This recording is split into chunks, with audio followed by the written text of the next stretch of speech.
ZDTech. 3 minutes pour tout comprendre. Bonjour à tous et bienvenue dans le ZDTech, le podcast quotidien de la rédaction de ZDNet.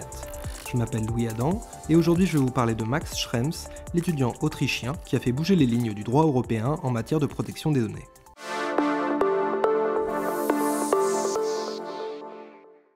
Schrems 1 et Schrems 2, ce sont les noms donnés à deux arrêts majeurs de la Cour de justice européenne, rendus en 2015 et en 2020. Ces deux décisions de justice sont venues rebattre les cartes en matière d'exportation des données personnelles, et comme leur nom l'indique, on doit ces deux arrêts à l'action en justice de Max Schrems. En 2011, peu de gens ont entendu parler de ce jeune militant. Il s'engage à l'époque dans la lutte pour la vie privée et la protection des données personnelles, et rapidement il va s'attaquer à un très gros morceau, Facebook. Schrems reproche au géant américain d'avoir conservé des données qu'il avait pourtant supprimées de son compte. C'est le début d'une longue guerre juridique avec le réseau social qui se poursuit encore aujourd'hui. Mais commençons d'abord par l'arrêt Schrems 1. En 2013, Max Schrems attaque Facebook en s'appuyant sur les révélations d'Edward Snowden. Les documents publiés montrent que Facebook collabore avec les services du renseignement américain et que les données de ses utilisateurs ne sont donc pas aussi protégées et confidentielles que le prétend le réseau social. Et Schrems estime que c'est contraire à la loi européenne. Après plusieurs allers-retours devant les cours de justice irlandaises, l'affaire atterrit devant les juges de la CJUE, la Cour de justice européenne.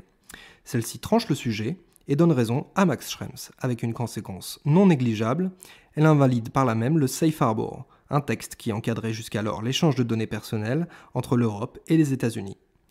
Cette décision de 2015 est un petit séisme en matière de droit des données personnelles, mais ce n'est pas le dernier.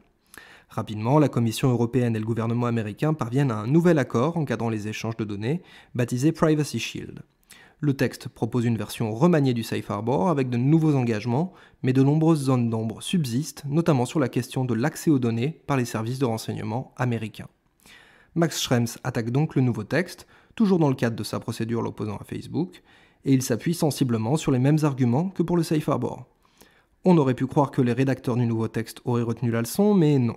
En juillet 2020, la CJUE rend un nouvel avis et invalide à son tour le Privacy Shield. C'est la décision Schrems 2. Depuis, on attend encore un nouveau texte pour encadrer les échanges de données entre l'Europe et les États-Unis. Et Max Schrems attend toujours une décision finale dans son procès contre Facebook. Lui-même n'est pas sûr de l'obtenir un jour, mais finalement le vrai trésor, ce sont peut-être les décisions obtenues sur le chemin. Et voilà, on a fait le tour du sujet. Pour en savoir plus, rendez-vous sur zdnet.fr et retrouvez tous les jours un nouvel épisode du ZDTech sur vos plateformes de podcast préférées.